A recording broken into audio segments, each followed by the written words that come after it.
The film begins somewhere in Australia with JR, a 19-year-old child, being transported to a prison. JR grew up in a dysfunctional family and has been in trouble with the law since he left home a few years back. He is currently serving a 6-month prison sentence for what appears to be a minor offense. After a thorough search for potential weapons, JR is taken to his cell, where he meets his cellmate, Eric. They do not say anything, but it is clear that Eric is genuinely afraid of something. JR gradually becomes accustomed to the strict prison routine. He frequently sees Brendan Lynch, a notorious armed robber, playing chess during break time. Brendan notices the teenager staring in his direction several times, but he does not initiate a conversation. Nonetheless, Brendan appears to be in regular contact with a businessman named Sam via the prison phone. Although the two appear to be playing chess over the phone, they are actually hatching a much bigger plan. JR passes Brendan while he is playing chess one afternoon during his lunch break. The teenager notices an opportunity for a checkmate that the notorious criminal has not yet noticed and informs him of the move. Brendan is impressed by JR's sharp mind, but he warns him to respect personal boundaries. Meanwhile, JR learns that Eric is being physically abused by Dave, a gang leader. They regularly drag him to the prison bathroom, while everyone else acts as if nothing is wrong. One night, as the inmates return to their cells, JR notices Eric affixing a razor blade to the back of his toothbrush. It appears that he has finally resolved to fight back against the abuse. However, the next morning, JR awakens to a horrific scene. Eric is lying on the floor, blood gushing down his throat. The razor blade weapon was not for Dave, but for doing the unthinkable. JR frantically calls for assistance, but his cellmate does not survive. With Eric no longer alive, Dave and his group begin to target JR as their next victim. One evening, while returning to his cell, JR is cornered by Dave's men. Fortunately, Brendan and his crew, Sterlo and Merv, save him just in time. The notorious criminal boss then summons JR to his cell for a conversation. Initially, he teaches the teenager about the harsh realities of prison life. Mind your own business or prepare to fight back. However, because Junior lacks the strength to fight back on his own, Brendan suggests a compromise. He will offer him protection for the rest of his prison sentence. In exchange, when JR is released, he must complete any tasks assigned to him by Brendan. The teenager asks for a few days to make a decision. A few days later, Dave and his gang ambush JR and drag him to the restroom. But Brendan and his men are once again able to save him. They also beat the shit out of Dave and throw him down the stairs, effectively ending his reign of terror. Following this incident, JR finally accepts Brendan's offer. According to the plan, he will go to Sam's place after his prison sentence is completed. The businessman will provide him with a secure hideout as well as the necessary weapons for hijacking a helicopter. Then, JR is supposed to force the helicopter pilot to land inside the prison yard, pick up Brendan and his crew, and flee before the cops catch them. After several months, JR's day of freedom finally arrives.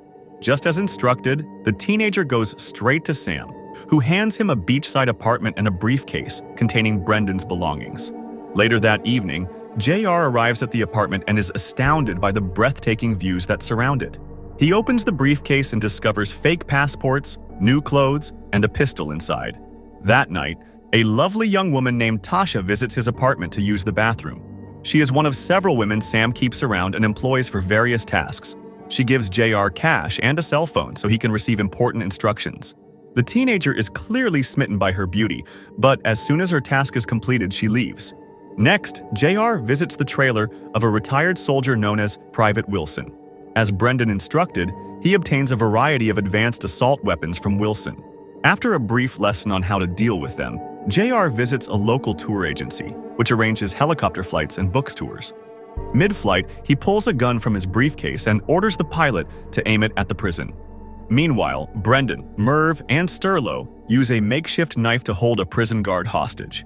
They force the remaining guards to open and rush out of the main gate. Soon after, JR arrives with the helicopter, and everyone quickly climbs in, leaving the hostage behind. They fly a long way before landing in the middle of a mining field, where Sam's car is waiting for them. They enter the car and flee the scene, leaving the pilot unharmed. On their way to Sam's safe house, the gang stops for a quick meal. While Merv goes in to buy them snacks, a radio broadcast announces their prison break. The reporter lists each of their names and crimes one by one. To their utter disgust, they learn that Merv was serving a sentence for assaulting a schoolgirl years ago. Sterlo and Brendan feel betrayed and disgusted because Merv concealed this information from them. So, when he returns to the car, Brendan brutally beats him and throws his unconscious body by the roadside. The remaining trio drives away and soon arrives at Sam's beachfront apartment. Although Sterlo adores the luxurious arrangement, Brendan warns that they would be vulnerable in the event of an attack because the apartment is open on all sides. They then travel to Sam's mansion, where they are briefed on their task. To everyone's surprise, the task requires stealing 6 blocks of pure gold from a mine on the outskirts of Kalgoorlie. Sam has already arranged for security passes to the mine, allowing them to enter disguised as electricians. If they succeed, he will pay each of them $2 million. With such a large reward, Brendan accepts the offer and begins planning the heist. Later that night at Sam's mansion, JR spots Tasha. He follows her outside to the swimming pool and tries to talk to her.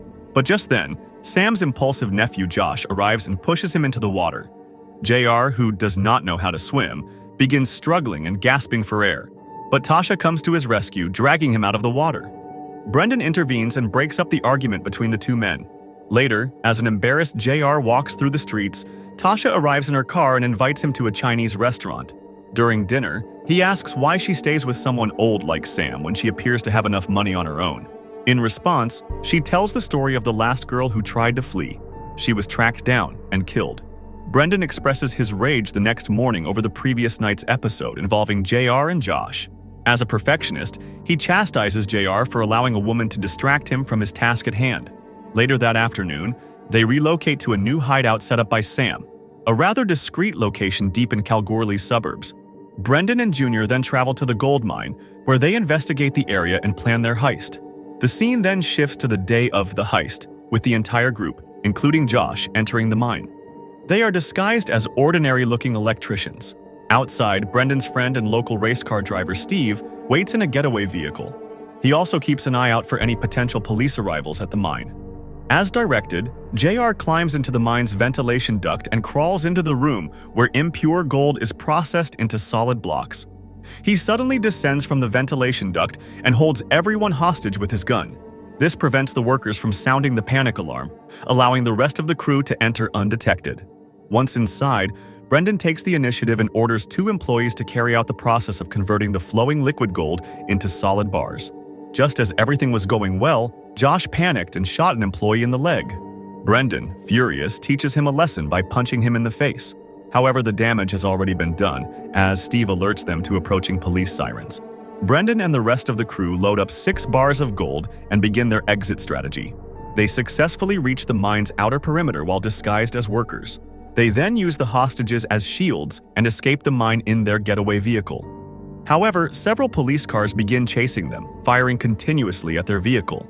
Just as the gang flees the outskirts of Kalgoorlie, a bullet pierces Sterlo's abdomen, seriously injuring him. After an intense chase, Steve finally outwits the cops, causing several pursuing police vehicles to collide.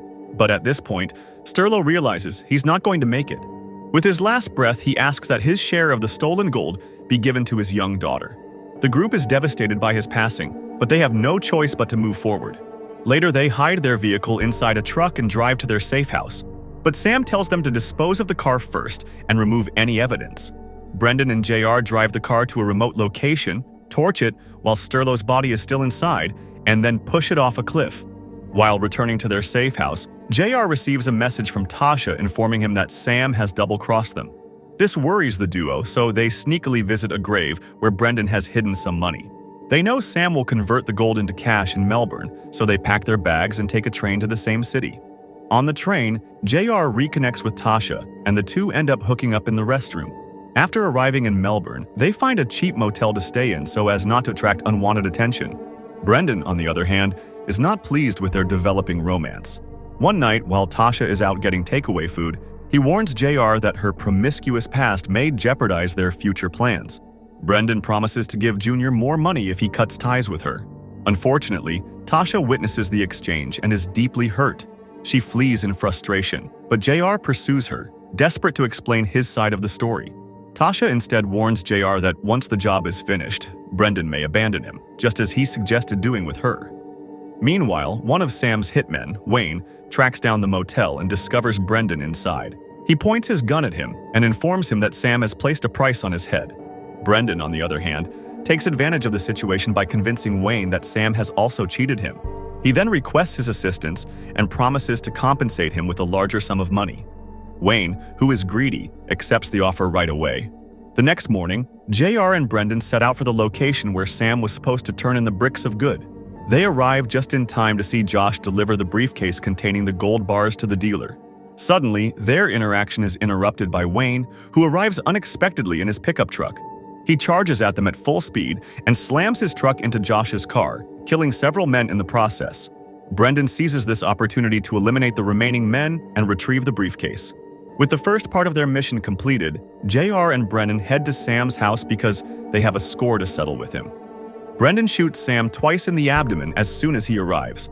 This brings their rivalry to a brutal conclusion. Brendan and JR seek refuge in a motel. While Brendan hides the gold suitcase under the bed, JR makes an excuse to go outside and mails Tasha the motel's location and room keys.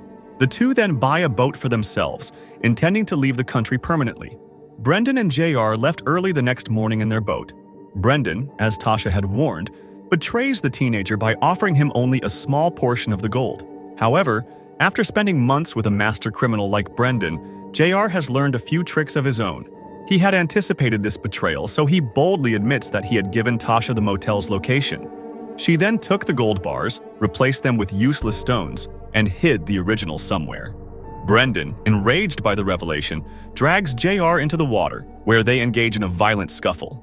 After a while, only Brendan reaches the surface because JR is unable to swim, but he soon pulls the drowning boy to safety and the two climb back onto the boat. Eventually, Brendan sees no point in fighting and admits that the teenager has outwitted him. JR, on the other hand, promises to send Brendan his fair share of the money before leaving on a small boat for the shore. Later, Brendan returns to the motel where he is apprehended and returned to prison after a local woman recognizes him. The final scene depicts Brendan as a changed man who has accepted his fate. However, several months later, he receives a letter from JR describing the location of his share of the gold. Brendan feels a renewed sense of hope as he looks out the window of his cell. I appreciate you watching, and I'll see you in the next video.